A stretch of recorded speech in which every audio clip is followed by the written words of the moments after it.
Leo. Welcome po sa Scorp's Work Tarot. So, January 18, 2026, New Moon reading po tayo. Yes? So, welcome po. Shout out po ako sa mga fellow OFW. Magandang araw, tanghali, gabi. Sana ay nasa mabuti tayong kalagayan. Yes? Okay. January 18, ang New Moon message po is about a long-term goal. Yeah? Long-term goal, taking responsibility, yung mga decision natin para learn from mistakes and to move on as well, and mga life learning lessons po, kasama po yan sa buhay, at saka preparation for new growth at opportunities. Yes, so New Moon January 18, tignan natin Leo, what Leo needs to know. Tignan natin anong message kay Leo for January 18. January 18, New Moon reading for Leo. Bigyan natin ng good reading ang kapatid nating fire sign, Leo. Always hot, always passionate, always on the go. Always on the go. Leo, New Moon reading. Yeah, general reading po. Shout out kung makaresonate, kung hindi po sa susunod po. Oops. One card. Let's start the reading. Let's start New Moon January 18 message for Leo.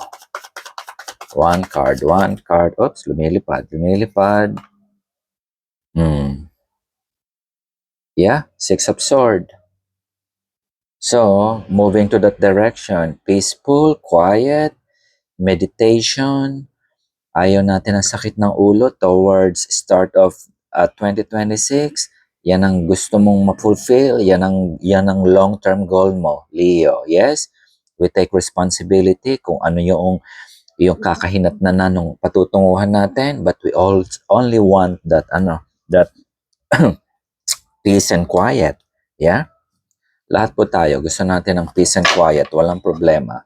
Meaning, nakakabayad ka sa utang, may laman yung fridge, may laman yung bank account, walang nagkakasakit, may trabaho, may pambayad ng matrikula, may pambayad ng kuryente, may pambayad ng gasolina, may pambayad ng ano pa po ba? At mayroong pang shopping, kasama mo yan.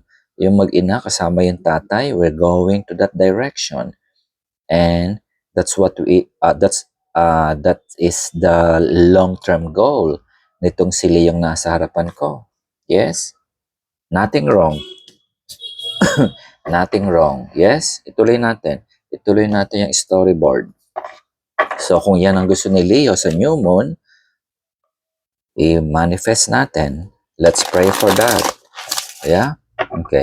So, New Moon, January 18. Tignan po natin ang message kay Leo. Okay. Bigyan natin ng good reading ang kapatid nating Leo. What else Leo needs to know? Preparation for new growth at new opportunity. Meron po sa January 18. So, yan ang advice. So, we need to be ready. Ready po tayo. Maghanda tayo. Okay. Give me one card. What Leo needs to know. What Leo needs to know. One card. Leo, what Leo needs to know. One card. Okay. The Empress. Yeah. Abundance, fertile. Nandun yung full moon and new moon. And nandun na rin yung fruitful, abundant, fertile, nature. Ito yung lahat na mamulaklak, lahat ng puno nagbubunga, fertility. You don't have problem with your children, your family, wealth, health, well-being to the max. That's what you are aiming. Yun ang gusto mong mangyari towards 2026. Yeah? Manifest that and let's claim that. Tignan natin. Let's claim that. Okay, ituloy natin. Ituloy natin ang storyboard ni Leo. Leo. Yeah? You're gonna get that. No problem. Leo. Leo.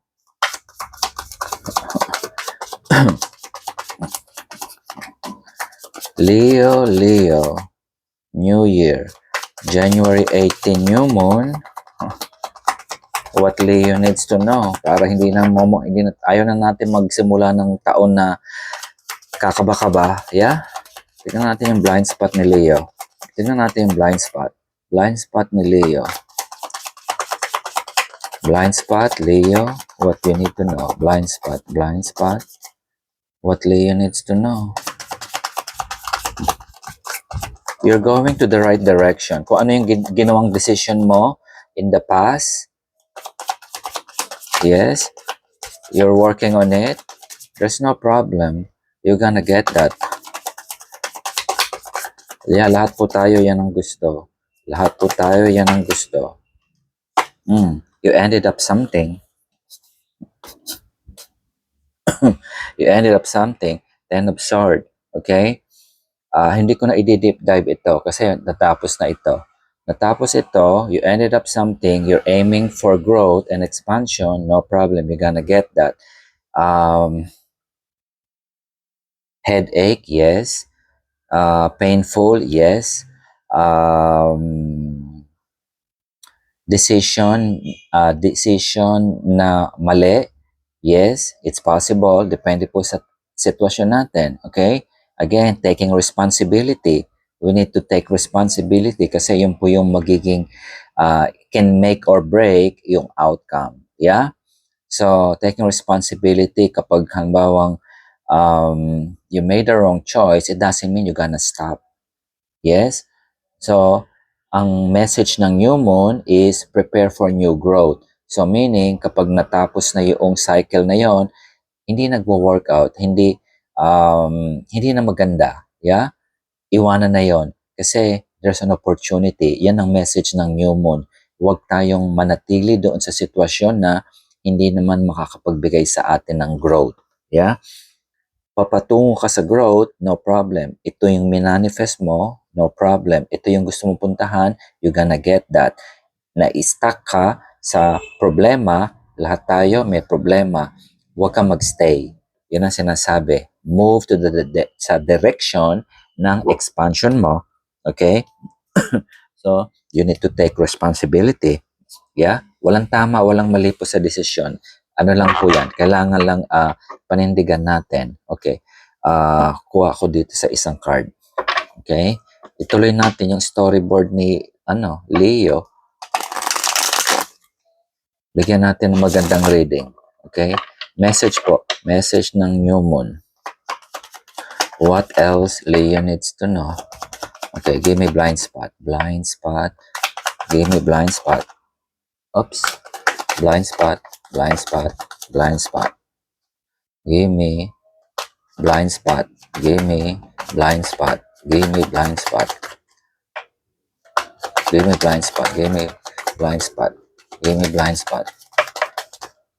Okay. Give me blind spot. What Leo needs to know. Give me blind spot. Ayan. Oh, okay.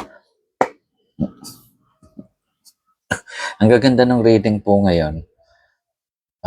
It's all about struktura, okay?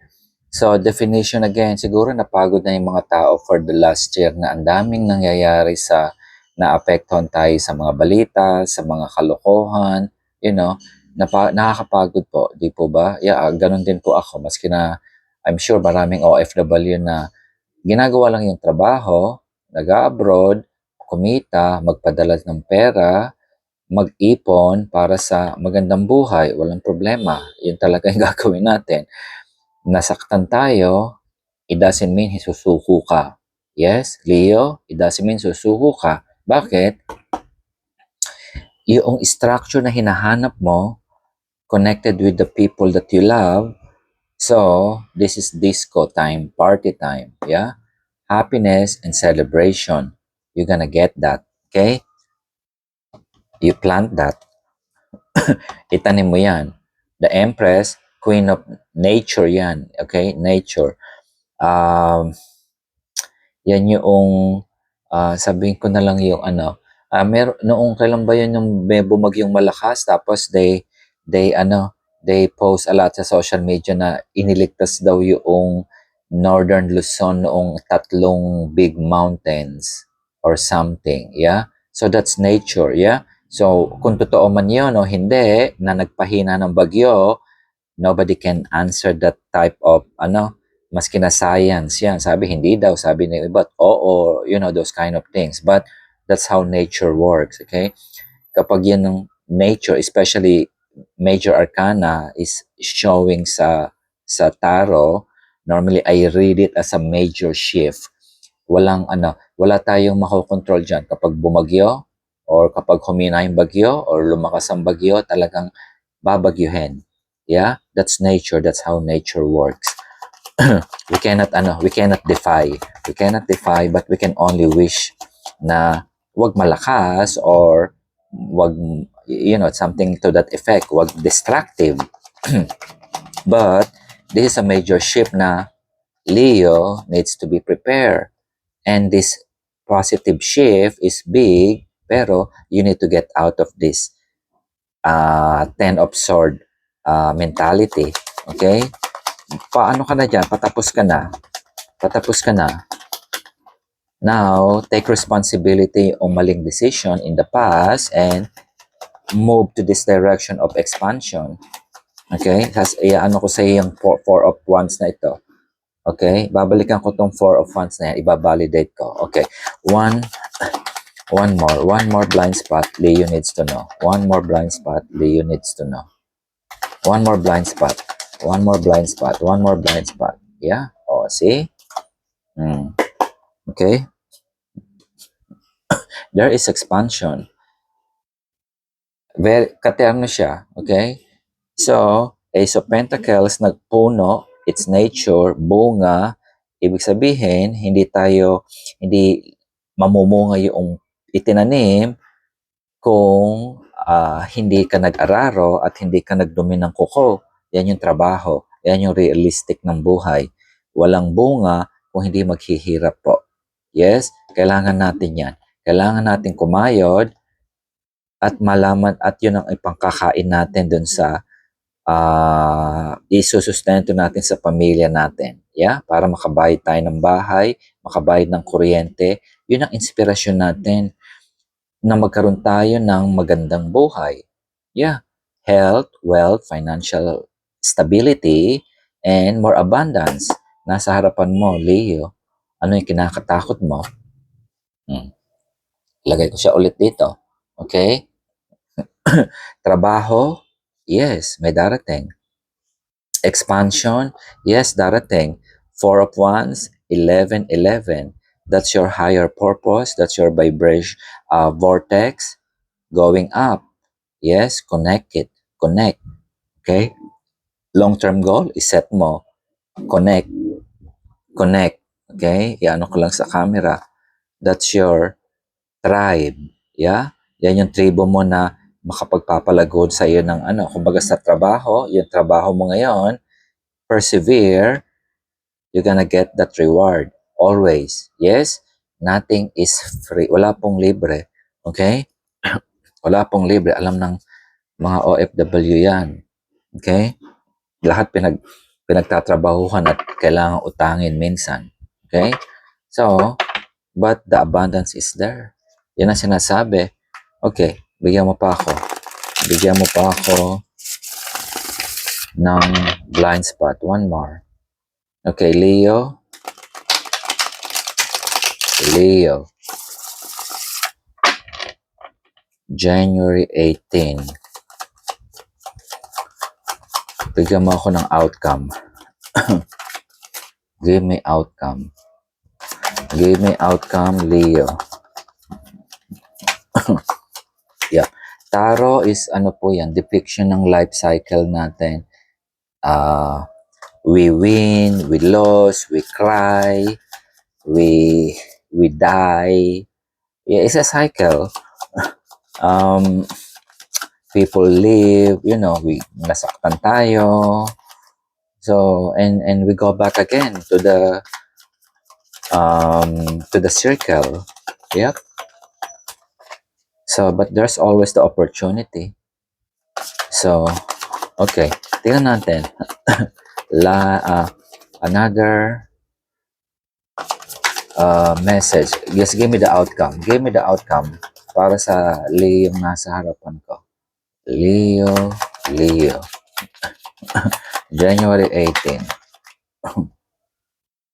New moon reading. Okay. Yeah. Oh, see? So, ano pang hinahanap mo? Okay.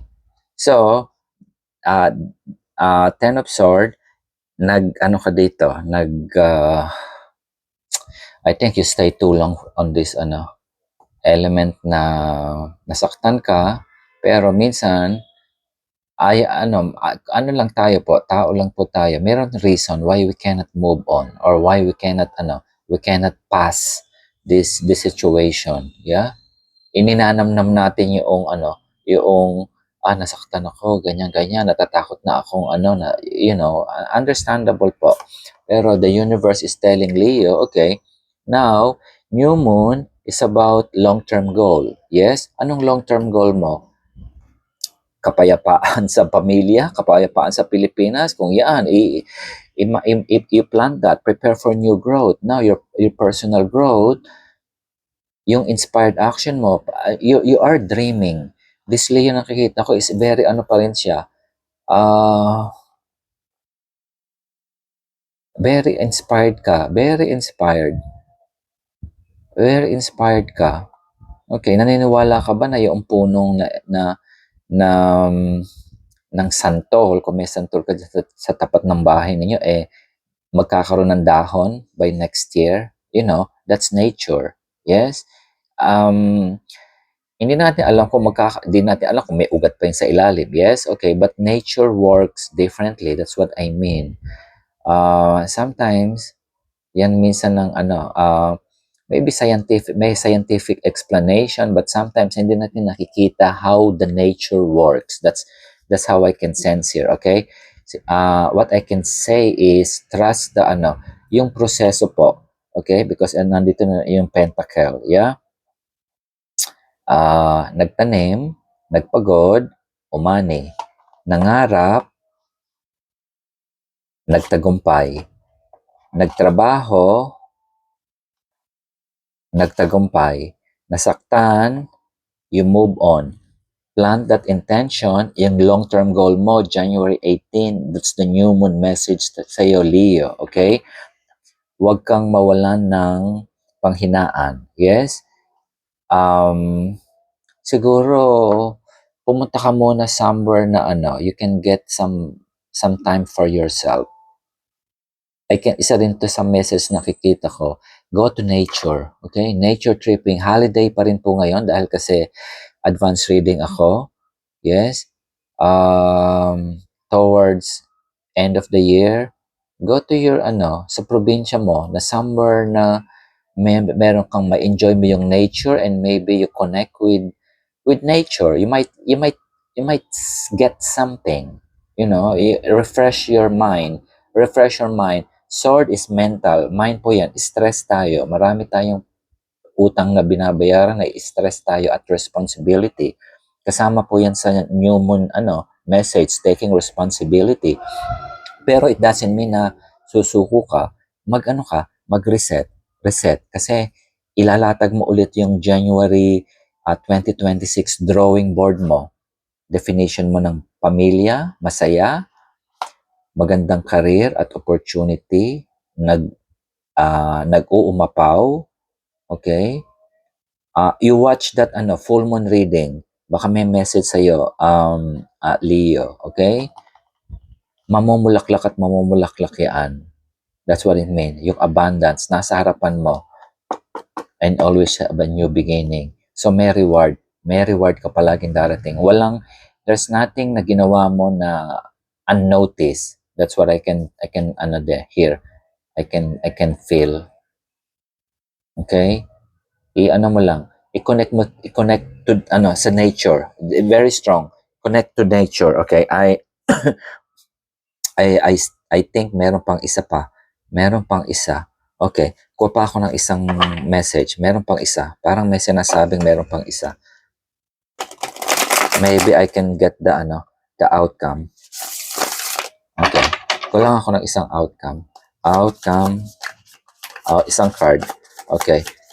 One more for Leo. Okay. Oh, see? Seven of Pentacles. Hard work. Continue. Continue yan. Kapag nakikita ko po yung Seven of Pentacles, perseverance ito. Ito yung, maski na hindi tayo nakikita, nagtatrabaho pa rin tayo. You know, wala tayong ginagawang masama. Nagpe-persevere tayo. Kailangan po natin yan. Naghihintay patiently. Alam mo kung kailan yung season na magtatanim at yung season na mag-harvest. Walang recognition na hinihingi. Ito yung tipong hindi mo na kailangan ipamalita na meron kang pera sa i-post sa social media na masarap yung kinakain mo or what. Okay? Basta, alam mo na you are surrounded by the people that you love, you are productive, you are strong day by day, and you're gonna wait na yung time for you na mag-harvest ka. Okay? Very strong yung nature here. So siguro if you are dealing with agricultural products or yung mga ganon, nagtatanim, yung meron kang asyenda, meron kang taniman ng mangga, taniman ng prutas, taniman ng bulaklak, anything related sa nature na tumutubo, I think it's also auspicious for you. Okay? Plant that long-term goal kung yan ang gusto mo. Okay? Responsibilidad po yan. Hindi biro ang magsaka, hindi biro ang magdumi ng kuko, hindi biro, any work, but most likely related to growing something, okay? Business, hindi naman kailangan magtanim ka doon. Pwede ka magtinda ng side hustle, but you're still growing your business, okay? You're still growing slow by slow, step by step. Yung growth mo, you're gonna get that.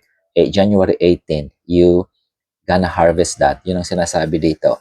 Pero kung meron kang taniman or anything related to fruit bearing, it's even more auspicious to you. This is what I can see here.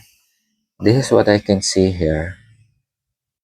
People surrounded you with yung mga like-minded. Pare-pareho kayo na halimbawa, magtanim tayo ng orchids at ibenta natin. Yung mga ganun tipo, yun ang isa ko pang dito, na pick up. And you can see that mountain. Yan po yung mga pangarap natin. In Taro, yan po yung meaning niya. Yung mountain na hindi madali. Hindi madali. Nabaybayin yung mountain na yun. But, you always have that fruitful reward. That's how it is. Yeah? Okay. So, one more moon oracle kay Leo. Okay? So, magpapakapi ka. Oops, ang bilis na. Hindi sa'yo. Okay. Hindi sa'yo. Kuha tayo. Ibibigay niyan kung para sa yung card na yan. Okay. One moon oracle to Leo. One lang. One. Message for the new moon. Isa lang. Yeah. Oh. Ibinalik din. Ito yung nakita ko kanina. Okay. Oh. Now is a powerful time to set long-term goals and sow seeds for the future. Yeah. Tama ba? So, ito na yan, no? That's the pentacle. Money, health, wealth, ano pa? Financial structure. So, Nature, may very strong yung nature here. I do not know, meron siguro sa inyong mga mayayaman na may mga asyenda. So sana all, or not necessarily na malalaking asyenda, yung anything na na pagtatanim, yeah? Or ano pa yung mga tinatanim? Mga prutas, mangga, or gulay. Yes. So you're gonna harvest big time. That's how it is. Connect to nature also. That's one strong here. Okay. So Leo. So yeah. So January 18, new moon reading po. So sana nag-enjoy po kayo. Salamat. See you again.